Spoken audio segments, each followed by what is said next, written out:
સુરતમાં ખાડી કાંઠે આવેલું એપાર્ટમેન્ટ ધરાશાયી થવાની ભીતિ છે। મનપા દ્વારા કરાયેલા ખોદકામથી સેફટી વોલ તૂટ્યાનો આરોપ છે। દિવાલ તૂટી પડતા એપાર્ટમેન્ટ પણ ધરાશાયી થયાની સ્થિતિ છે।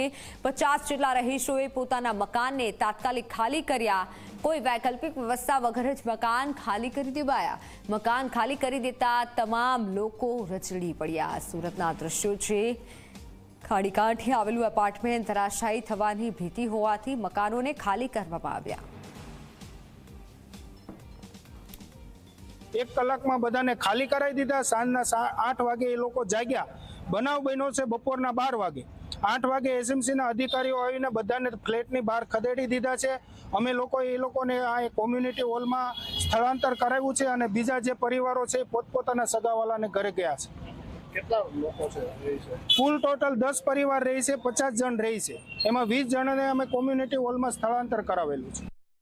જ્યારે ગટર લાઈન આ લોકો ખોદતા હતા ત્યારે અમારા દિવાલ જે આ પડી ગઈ ઘસી ગઈ છે, એના બીમ ને બધું તૂટી ગયું છે। અમે લેખિત અરજી વરાછા ઝોનમાં આપેલી છે અને અમારી પાસે પ્રૂફ છે, વિડીયો બી છે, બધી વસ્તુ છે। પણ એસએમસી આ બાબતમાં ધ્યાન ન આપ્યું એટલે આ દિવાલ પડી ગઈ છે ભાઈ, બરાબર। આવા 10 પરિવાર છે અને 50 જણા રહે છે આની અંદર ને અત્યારે સ્થાનાંતર કર્યા છે, બરાબર, પરિવારને। અને અહીંયા કોઈ દેખરેખ રાખવા કોર્પોરેટ ધારાસભ્ય કોઈ અહીંયા જોવા આવ્યું નથી સાહેબ।